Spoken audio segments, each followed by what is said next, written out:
Hi, I'm Sergei. I am a biological sciences major with emphasis on NPB, which stands for neurobiology, physiology, and behavior. I originally was actually an aerospace engineer major, but I switched from that because I did not love engineering as much as I loved the sciences. And I was working at NASA over the summer, and I just really did not enjoy it, so I decided I wanted to become a doctor. How'd you get that NASA internship? My mother actually is the head psychologist at NASA, and so there was this position. She's like, "Here, Sergei, apply for this." And it's not about what you do; it's about who you know. That was the summer before college, or my freshman year. I really liked the sciences in general, mostly biology, which was a very fun class, especially if you had the right teachers. There was OChem, or organic chemistry, and that was a very fun class. Although in the beginning I didn't understand how to study for it, but then I got the habit and the hang of it, so it became easier. One very, very irrelevant class that you shouldn't take your freshman year, or ever, is not to diss it or anything or say anything bad, is philosophy 1. Personally, that is it's if you're a guy who has to see things in order to make sense of them or have the hard facts, but if you're not and you're the other type where you can just think about it in your head and it makes perfect sense, then that's a perfect class for you. What do you plan on doing after you graduate? I've been asked that question many times, and each time I've given a different answer. Because as of right now, I personally don't know.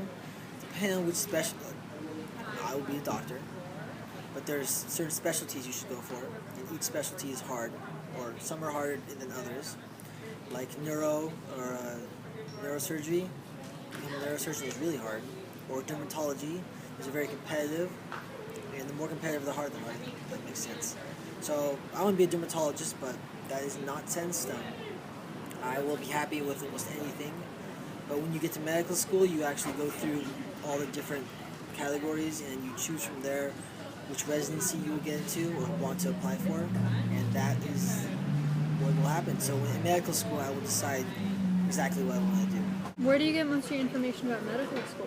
How do you know how it works? I joined a fraternity, or a pre-medical fraternity, which was very helpful, and with them they taught me all about the medical process. We have alumni who are actually in medical school, and they came and spoke with us, and they told us this, and this. I've also, my dad's a doctor, and my uncle's a dermatologist, and I basically went to one of the clinics, and my uncle's, I went to his clinic and his actual office, and I saw what they did, and I talked to the residents, and they said, this is what happens if you go to the University of California Davis Medical Center, which is in Sacramento. They have lots of medical students there, and you can talk to them, and they're like, oh yeah, right now I'm in my blank, or neurology 2-month period right now, and I'm learning all about that. Or I'll go to yada yada yada yada, and there's different ones they go to, and you pass tests on them, and you determine what you want to be from that. At the beginning of my freshman year, I didn't do really any volunteer or any internships at all because I didn't know how to access them.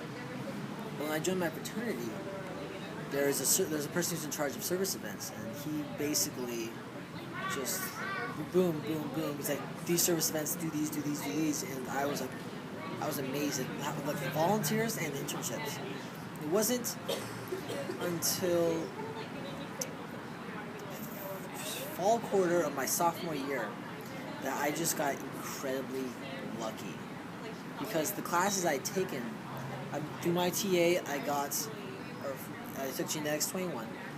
Through my TA, I got a position at the UCDMC as an undergraduate researcher, and that was pure luck.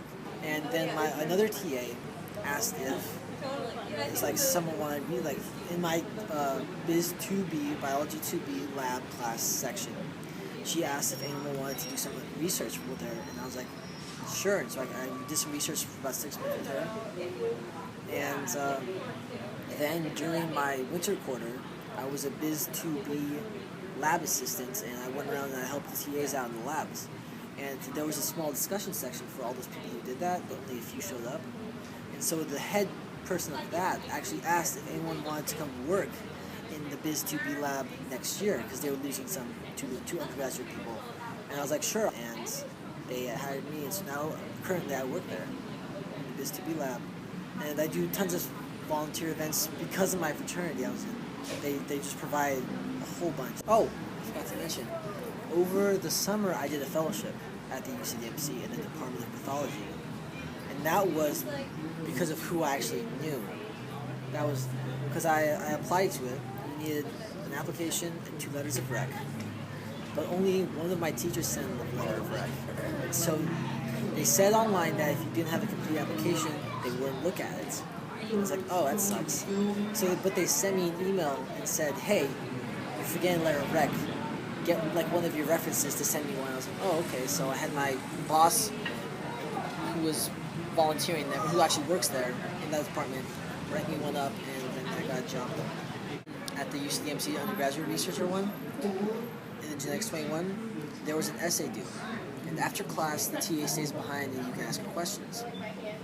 So this guy was talking to the TA about something. I'll tell you. But I was like, okay, I'll be polite. I'm just going to ask a question about my essay, and so I'm going to wait. It had been 40 minutes, and I was just like, okay, man. I just need to ask one question. Can you just like leave and like I can ask her?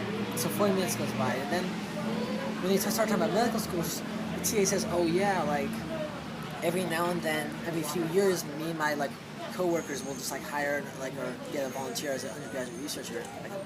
And she's like, and it's like, oh, I'd be interested in that. And she's like, okay, I'll send you an email. And I'm just standing there like, what just happened?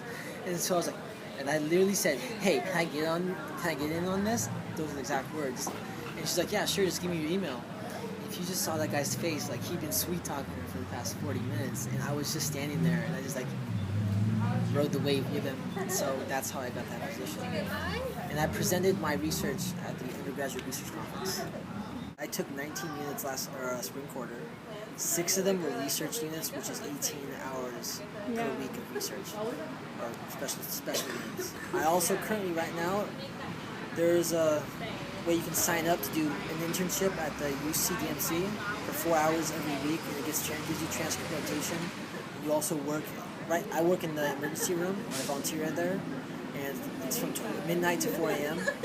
yesterday, which was Thursday and Friday, and basically deal with patients, you stalk, you have the ability to talk to medical students, not medical students, actual doctors there and nurses, and you can just interact with them and see how it actually is. Anyone can get into that, you just have to go online and sign up. So the main thing you need to work on is spreading the knowledge or getting the knowledge out, because that's hard to do. No one actually wants to go searching for research positions or intern positions. You just have to, like Linda Scott, she's really helpful. She sends out a bunch of emails. That's actually how I found my fraternity, was because of Linda Scott sending out an email. And so yeah, she's helpful, but she just gives you like a small portion of what you need. But you need like all of this. She sends like this. So she's helpful, but you need to somehow create like a website that has all the information, like where like internships, like links to say, okay, internships, this is how you get one, this is how you find them. There's 2 roads to go to medical school. You can either do it by yourself, or you can do it with other people. So I basically started out by myself. I had no clue what I was doing, and I swore to myself I was never going to join a fraternity, no matter what. But it was actually a really good decision. They were actually really knowledgeable on everything. This is what I've been told from people, is that when you apply to medical school, here's how they view your application. It's 40% your GPA, 40% your MCAT score, and 20% everything else. So if you can get the grades and you can get the MCAT score, that's 80% done, and they'll probably give you an interview for that. But it's that 20% that when you get to the interview will determine if you get in or not. Medical schools look for a long-term commitment too. You should try and get something that's long-term that you can do for like 2 years. That's what they look for. Like, oh, this guy's really dedicated. He actually cares about this thing, and he's not just switching all around. Surround yourself by the people you want to be like, because those people, you'll be more like them.